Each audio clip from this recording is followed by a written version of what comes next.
En este capítulo veremos el tema herencia extranuclear o citoplásmica. Este tema está incluido en la unidad número 3 del programa de contenidos, transmisión del material hereditario. Como vimos en el capítulo 1, el material hereditario puede estar contenido en el núcleo celular y estar presente también en orgánulos distribuidos en el citoplasma. Esos orgánulos son mitocondrias y cloroplastos. Las mitocondrias están presentes tanto en células animales como vegetales, mientras que los cloroplastos solo están presentes en células vegetales. Desde el comienzo de la asignatura hablamos de distintos patrones de herencia, haciendo referencia a genes autosómicos, planteamos las leyes que rigen su herencia, analizamos también la herencia de genes ligados al sexo, la herencia de genes ubicados sobre el mismo cromosoma, hablamos de interacciones génicas y de herencia cuantitativa. En todas estas situaciones nos referimos siempre a la herencia del ADN contenido en el núcleo. En este capítulo analizaremos brevemente las características y el patrón de herencia del ADN contenido en mitocondrias y cloroplastos. Para determinar si un carácter sigue un patrón de herencia extranuclear o citoplásmica, recurriremos al análisis de la descendencia de los cruzamientos recíprocos. Ya vimos que cuando el carácter es autosómico mendeliano, las descendencias F1 de ambos cruzamientos muestran las mismas frecuencias fenotípicas. Y vimos también que en el caso de genes ligados al sexo, las frecuencias fenotípicas observadas en las descendencias de los cruzamientos recíprocos son distintas. Cuando el carácter en estudio está determinado por genes mitocondriales o cloroplastidales, se observa que la F1 muestra generalmente el fenotipo del progenitor femenino. En este ejemplo, donde la madre es verde y el padre es blanco, la F1 muestra el fenotipo verde como la madre, y al hacer su cruzamiento recíproco, donde la madre es blanca y el padre es verde, la descendencia muestra fenotipos blanco como la madre. Recordemos brevemente algunas características del ADN de cloroplastos. Se trata de moléculas circulares de estructura bicatenaria, cuyo tamaño uniforme entre organismos varía entre 100 y 225 kilobases. Se replica de manera semiconservativa y no está asociado a proteínas. Poseen largas secuencias no codificantes dentro y entre genes y muchas secuencias duplicadas.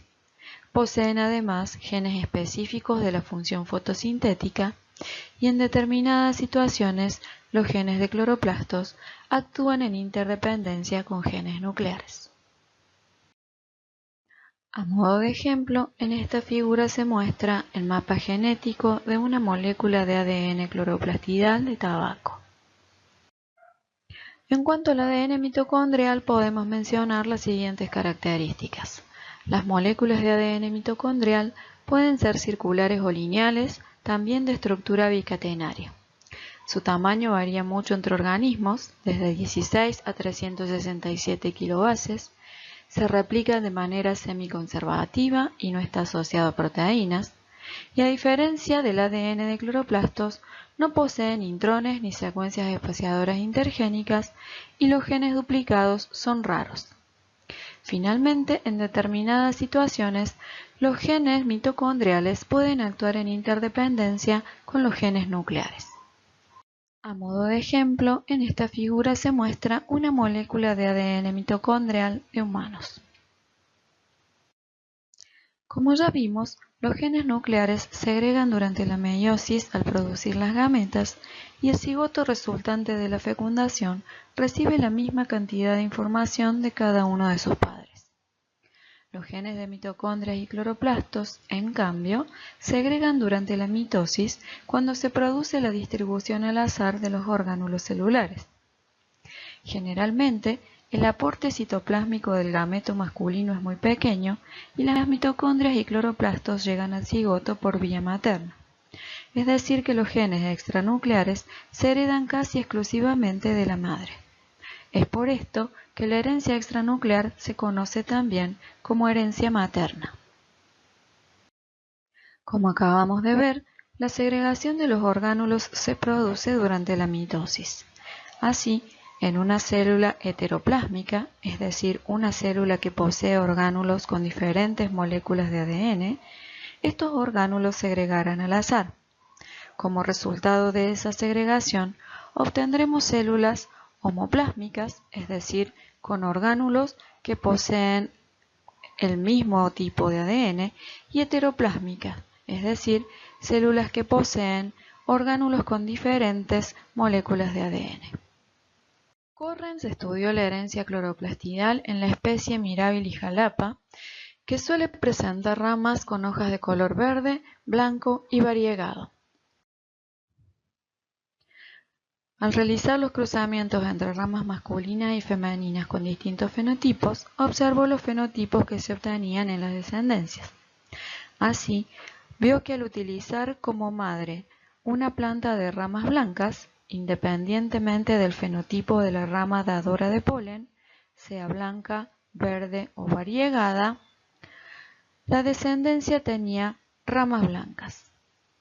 De manera similar, al utilizar como madre una rama de hojas verdes, independientemente del fenotipo del progenitor masculino, la descendencia mostraba ramas de hojas verdes.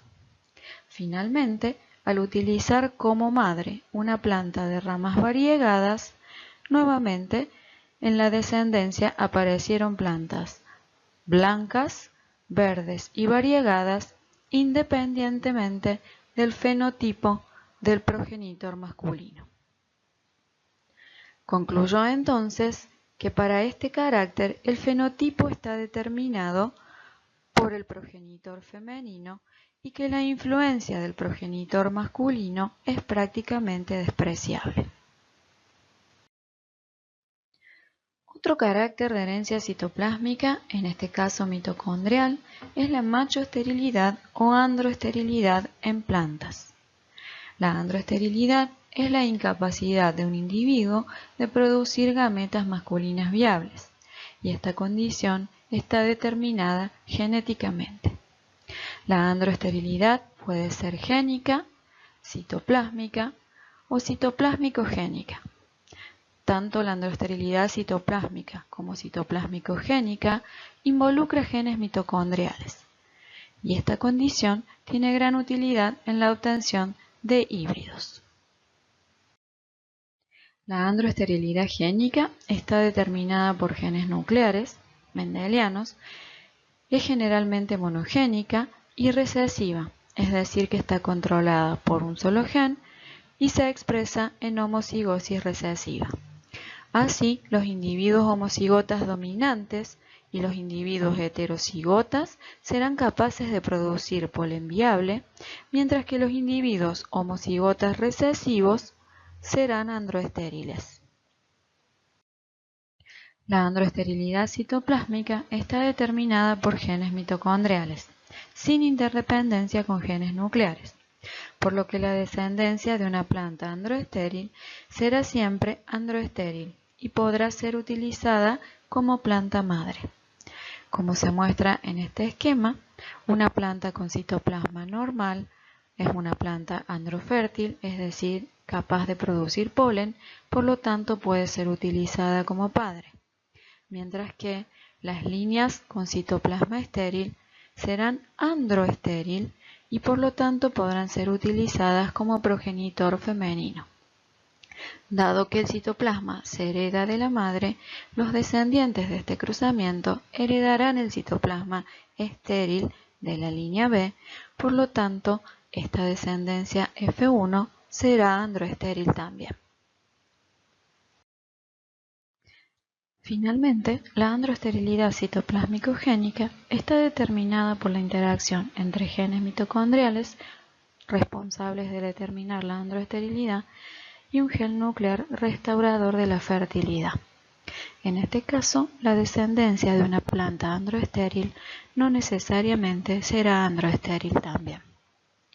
Esta condición de androesterilidad citoplásmico-génica es la más utilizada para la obtención de híbridos. Como ya dijimos, la androesterilidad citoplásmico-génica está determinada por la interacción entre genes mitocondriales y un gen nuclear restaurador de la fertilidad. Este gen restaurador de la fertilidad posee dos variantes alélicas, RF dominante y RF recesivo. Los individuos con citoplasma normal producirán polen viable independientemente de la combinación de alelos que posean para el gen restaurador, mientras que en los individuos de citoplasma estéril cobra importancia la combinación de alelos nucleares que posee el individuo. Así, un individuo con citoplasma estéril, homocigota dominante o heterocigota para los alelos del gen restaurador, serán capaces de producir polen viable, es decir, serán androfértiles, mientras que un individuo con citoplasma estéril, homocigota recesivo para los alelos del gen restaurador, será androestéril. Como mencionamos anteriormente, la androesterilidad citoplásmico-génica se puede utilizar para la obtención de híbridos. Analicemos el siguiente ejemplo considerando dos líneas puras de maíz. La línea A de citoplasma estéril y homocigota recesiva para el gen restaurador es androestéril y por lo tanto será utilizada como madre. Y la línea B de citoplasma normal será androfértil y puede ser utilizada como padre. Dado que nuestro objetivo es obtener un híbrido simple capaz de generar semillas, necesitamos que el progenitor masculino aporte además a la descendencia alelos nucleares que permitan restaurar la fertilidad en el híbrido. Así, en este ejemplo, la línea B es homocigota dominante para el gen restaurador y aporta un alelo dominante del gen a la descendencia. De este modo, el híbrido simple obtenido heredará el citoplasma estéril de la madre y será heterocigota para el gen restaurador, ya que heredará el alelo RF dominante del progenitor masculino y el alelo RF recesivo del progenitor femenino. Así, las semillas híbridas obtenidas darán origen a plantas androfértiles. También podemos obtener híbridos dobles de maíz a partir del cruzamiento entre dos híbridos simples. En este caso, el híbrido simple utilizado como madre será androestéril y el híbrido simple utilizado como padre será androfértil. Ambos híbridos tendrán el citoplasma estéril y se diferenciarán en la constitución genética nuclear. En este ejemplo, el híbrido androestéril es homocigota recesivo para el gen restaurador y el híbrido androfértil es heterocigota para el gen restaurador. De este modo, el híbrido doble obtenido estará constituido por semillas que darán origen a plántulas androestériles y semillas que darán origen a plántulas androfértiles. Resumiendo, la herencia extranuclearo-citoplásmica hace referencia a la herencia de genes que están contenidos en el ADN de mitocondrias y cloroplastos, que siguen un patrón de herencia particular, generalmente materna, y algunos de esos caracteres son de gran utilidad en programas de mejoramiento genético.